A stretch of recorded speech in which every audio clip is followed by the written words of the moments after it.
ଅଞ୍ଚଳରେ ବହୁତ ବର୍ଷ ପୂର୍ବରୁ ଯାଇଛନ୍ତି ଆଉ ତଥାପି ଆପଣ ଠାକୁର ଏଇ ଯେଉଁ ଉଡ଼ାଯାତ୍ରା ବିଷୟରେ ଆପଣ ନିଶ୍ଚିତ ଅନୁଭୂତି ସ୍ୱତନ୍ତ୍ର ଅନୁଭୂତି ଥିବ ଟିକେ କହିଲେ ଆମେ ଖୁସି ହୁଅନ୍ତୁ। ଠାକୁର ଯେଉଁ ଉଡ଼ା ପର୍ବ ଆଜ୍ଞା ଉଡ଼ା ପର୍ବ ସମ୍ପର୍କରେ ମୁଁ ଲେଖିଛି ସବୁ କରଞ୍ଜିଆ ଡାଏରୀରେ। ତାର ମୂଳ କଥାଟି ହେଉଛି ମୁଁ ଖବର ପାଇଲି ଯେ ବାସଳୀ ଠାକୁରାଣୀ ସେ ଅଛନ୍ତି ବାସଳୀ ବାସୁଳି ବାସୁଳି ସେ ବାସୁଳି ଠାକୁରାଣୀ ସେଇ ପର୍ବରେ ଆବିର୍ଭୂତ ହୁଅନ୍ତି ଓ ମଣିଷକୁ ଅଦ୍ଭୁତ ଶକ୍ତି ପ୍ରେରଣା ଦିଅନ୍ତି। ସେ ପ୍ରେରଣାଟା କୋଉଭଳି ହୁଏ ନା ତା ପିଠିରେ କଣ୍ଟା କୂଅ କଣ୍ଟା ଭଳିଆ ମୋଟା ମୋଟା କଣ୍ଟା ଫୋଡ଼ା ହେବ। ସେ ଝୁଲିବ ତା ଦେହରେ ଗୋଟେ ଦଣ୍ଡା ଉପରେ ପ୍ରାୟ 20-25 ଫୁଟ ଉପରେ ମୁଁ ନିଜେ ଦେଖିଲି ସେ ପହଁରିଲା ଭଳିଆ ପହଁରୁଥାଏ। 2 ଜଣ 3 ଜଣ ଯେଉଁମାନେ ପାଳିଥାନ୍ତି ସେ ପର୍ବ 60 ପହଞ୍ଚିଗଲେଣି କେତେ ହେଉଛି ଯାହା ମୁଁ ଦେଖିଥିଲି ସେତେବେଳେ 3 ଜଣ 4 ଜଣ ଥିଲେ। ସେ କିରିକିରି ହସୁଥିବେ ଯେମିତି ଗୋଟେ ଆନନ୍ଦମୟ ପରିସ୍ଥିତିର ଭିତରେ। ମୁଁ ଏ ପରିସ୍ଥିତିଟାକୁ ଆନାଲିସିସ୍ କରିଛି ସାଇଣ୍ଟିଫିକ୍ ପଏଣ୍ଟ ଅଫ୍ ଭ୍ୟୁରୁ। ସେ ମଣିଷ ଭିତରେ ଆଶ୍ଚର୍ଯ୍ୟଜନକ ଭାବେ ଶକ୍ତି ସଞ୍ଚରିତ ଅଛି। ସେ କେଉଁ ଅବସ୍ଥାରେ ଉନ୍ମୁକ୍ତ ହୁଏ। ସାଧାରଣତଃ ଶକ୍ତି ଭାବରେ ଆପଣମାନେ ଯେକୌଣସି ଗୋଟେ ପରିସ୍ଥିତିର ସମ୍ମୁଖୀନ ଆପଣ ଡରିଯିବେ, କିନ୍ତୁ କେଉଁ ସମୟରେ ନିଜେ ମାନେ ଯେମିତି ଅଦ୍ଭୁତ ଶକ୍ତିଶାଳୀ ହେଇକି ନିଜେ ଠାକୁରାଣୀ ଭଳିଆ ବେଶରେ ବାହାରି ପଡ଼ିବେ। ଏଇ କଥାଟାକୁ ମୁଁ ଲକ୍ଷ୍ୟ କଲି ଦେଖି ସର୍ବସାଧାରଣ ଲୋକ ମଧ୍ୟ ଗୋଟେ ସାଧାରଣ ଆଦିବାସୀ ଲୋକଟି ଏକୁଟିଆ ବଣ ଭିତରେ ଯାଉଛି, ତାର ଶକ୍ତିଟା ସେ ପାଉଛି କୋଉଠୁ? ସେ ଠାକୁର ବିଶ୍ୱାସ ଅଛି ହଁ, କିନ୍ତୁ ସେ ଜାଣିଛି ଯେ ନିଜେ ତାକୁ ନିଜକୁ ରକ୍ଷା କରିପାରିବ। ନିଜକୁ ରକ୍ଷା କରିବାର ଶକ୍ତିଟା କାହା ପାଖରେ ଥାଏ? ଋଷିମାନଙ୍କର ପାଖରେ ଥାଏ। ସନ୍ନ୍ୟାସୀ ଋଷି ଏଇମାନଙ୍କ ପାଖରେ ଥାଏ। ସୈନ୍ୟର ଥାଏ, ଗୋଟେ ମିଲିଟାରୀ ଅଫିସରର ଥାଏ, ଯେ ଯୁଦ୍ଧ କ୍ଷେତ୍ରରେ ଥାଏ। ସାଧାରଣ ମଣିଷ ଯେ ବଡ଼ ଜଙ୍ଗଲରେ ବୁଲୁଛି ତାକୁ ସେ କଲ୍ଟିଭେଟ୍ ନ କଲେ ଆସିବ ନାହିଁ, କିନ୍ତୁ ଆଦିବାସୀ ତାକୁ କଲ୍ଟିଭେଟ୍ କରିସାରିଛି ଜେନେରେସନ୍ ଧରିକି। ତା ଫଳରେ ତା ପାଖରେ ଶକ୍ତି ଆବିର୍ଭୂତ ହୁଏ। ସେ ଅପୂର୍ବ ଶକ୍ତିଶାଳୀ ହେଇଯାଏ। ଯଦି ଗୋଟେ ବାଘଟେ ଆସିଲା ମଧ୍ୟ ଆମେ ତରତର ହେଇକି ପଳେଇ ଆସିବା, ଗୋଟେ ସାଧାରଣ ଆଦିବାସୀ ଲୋକ ସେ ତାକୁ ଗୋଟେ କୁକୁର ଭଳିଆ ବ୍ୟବହାର କରିବ। ମୁଁ ଦେଖିଛି ସେ ତାଙ୍କ ଭାଷା କହନ୍ତି, କୋଲମାନେ କହନ୍ତି ଯେ ସେତା ପଳା ସେତା, ଏମିତି ଭାଷାରେ କହନ୍ତି କୁକୁର ପଳା, ସେ ପଳାଇବ। କିନ୍ତୁ ଆମକୁ ସେ ବାଘ ଆକ୍ରମଣ କରିବ। ଏଇ କଥାଟାକୁ ଏଇ ଅଲୌକିକତାଟାକୁ ମୁଁ ଷ୍ଟଡି କରିଥିଲି କରଞ୍ଜିଆରେ ମୂଳରୁ ଶେଷ ଯାକେ।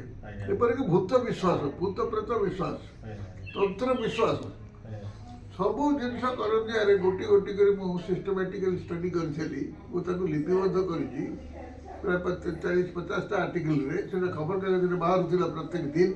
1982 ଜୁଲାଇ ମାସରେ ମୁଁ ଯାଇଥିଲି ପ୍ରିନ୍ସିପାଲ ହେଇକି ସେଠି ଜଏନ୍ କରିଥିଲି। 1922 ଜୁଲାଇ 27 ତାରିଖରେ ଫେରିଲି ଅଗଷ୍ଟ 3 ତାରିଖ ନେକ୍ସଟ ଇୟର 1983 ମସିହାରେ।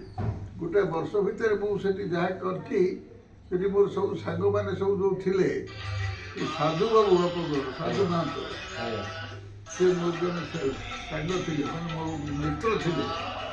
ସେଠି ଯାହା କିଛି ଘଟଣା ଘଟେ ସେ ଘଟଣା ସେମାନେ ଅବଗତ କରାନ୍ତି। ମୁଁ ମୋର ଟିମ୍ ଯାଇକି ତଦାରଖ କରେ, ତା ଦେହରୁ ଡିରାଇଭ୍ କରେ ଯେଉଁ ନଲେଜ ଜ୍ଞାନ ଯେଉଁ ପ୍ରାପ୍ତ ହୁଏ, ସେ ପ୍ରାପ୍ତକୁ ତାକୁ ମୁଁ ଖବରକାଗଜରେ ଦିଏ। ଯେଉଁ ଏହିପରି ଡାଏରାଇଜ୍ କରିକିରି ଡାଏରୀଭୁକ୍ତ କରି ସତ୍ୟାସତ୍ୟ ତାକୁ ମୁଁ କରେ। କରଞ୍ଜିଆ ଡାଏରୀ ତିଆରି ହେଇଥିଲା। ଓ ସେତିକିବେଳେ ମୋ ସାଙ୍ଗରେ ଯେଉଁମାନେ ଥିଲେ, ସେ ଜଣେ କରଞ୍ଜିଆ ହାଇସ୍କୁଲର ଶିକ୍ଷକ କି ଦାସ ତାଙ୍କ ନାଁ, ହେଡ଼ମାଷ୍ଟର ଥିଲେ, ମରିଗଲେଣି, ମହାନ୍ତ। ସେ ମହାନ୍ତ ସେ ତାଙ୍କ ବାପା ହେଉଛନ୍ତି ଜଣେ ବଡ଼ ସନ୍ନ୍ୟାସୀ ସାଧୁ ଥିଲେ, ନାଁଟା ଭୁଲିଯାଉଛି। ସେ ମୋତେ ବୁଲେଇଛନ୍ତି ବହୁତ ଅଞ୍ଚଳ ବୁଲେଇକି, ସବୁ ବିଚିତ୍ର ଘଟଣା ଯେଉଁଠି ଘଟେ ଆମେ ସେଠିକି ଯାଉ। ଆପଣମାନଙ୍କର ବର୍ତ୍ତମାନ କର୍ତ୍ତବ୍ୟ ହେଉଛି ବଣ ମୂଲକର ଗଳ୍ପ। ବଣ ମୂଲକରେ ଗଳ୍ପ ହୁଏ କ'ଣ? ବଣରେ ଯେଉଁ ଗଳ୍ପ ହୁଏ ସେ ସହରରେ ସେ ଗଳ୍ପ ହୁଏ ନାହିଁ। ସହରରେ ଚୋର ଡକାୟତି ଭୟ ଅଛି,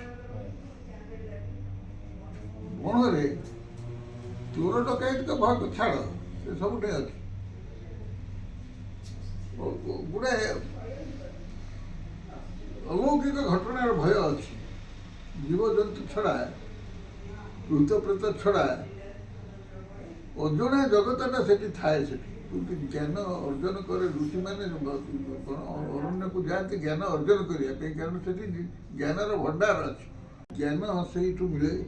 ସେଇ ପରିସ୍ଥିତିରେ ଯେଉଁମାନଙ୍କ ପାଖରେ ତାଙ୍କର ଉଦୟ ହେଇଛି ଶକ୍ତି ଭଗବାନ ଦେଇଛନ୍ତି, ସେମାନେ ହେଇଯାନ୍ତି ଦ୍ରଷ୍ଟା, ହେଇଯାନ୍ତି ସବୁ ଦିଶାରୀ ହେଇଯାନ୍ତି। ହଁ, ମୁଁ ସେମିତି ଲୋକମାନଙ୍କୁ ଦେଖିଛି ସବୁ, ଆଉ ସେ ମୋତେ ଭଲ ଲାଗେ। ମୁଁ ସେଇ ଜାତିର ମଣିଷ, ମୋତେ ଭଲ ଲାଗେ। ମୁଁ ତ କହିଥିଲି ମହାନ୍ତ ବାବୁ, ଆଉ ନାଁଟା କ'ଣ ମନେ ପଡ଼ୁନି, ଯଦି ଆପଣ ଗୋଟେ କ୍ଲବ୍ କରନ୍ତୁ, ସେ କ୍ଲବ୍ରେ ଏଇସବୁ ଯୋଉଠି ଯୋଉଠି ଘଟଣା ସବୁ ଅଦ୍ଭୁତ ଘଟଣା ଘଟୁଛି, ସେ ଗୋଟେ ତଦାରଖ କରନ୍ତୁ, ଉଡ଼େଇ ଦିଅନ୍ତୁନି, ଖାଲି ଖବର ବୋଲି ଭାବନ୍ତୁନି, ଏହା ପଛଆଡ଼େ ଅର୍ଥଟା ଖୋଜନ୍ତୁ।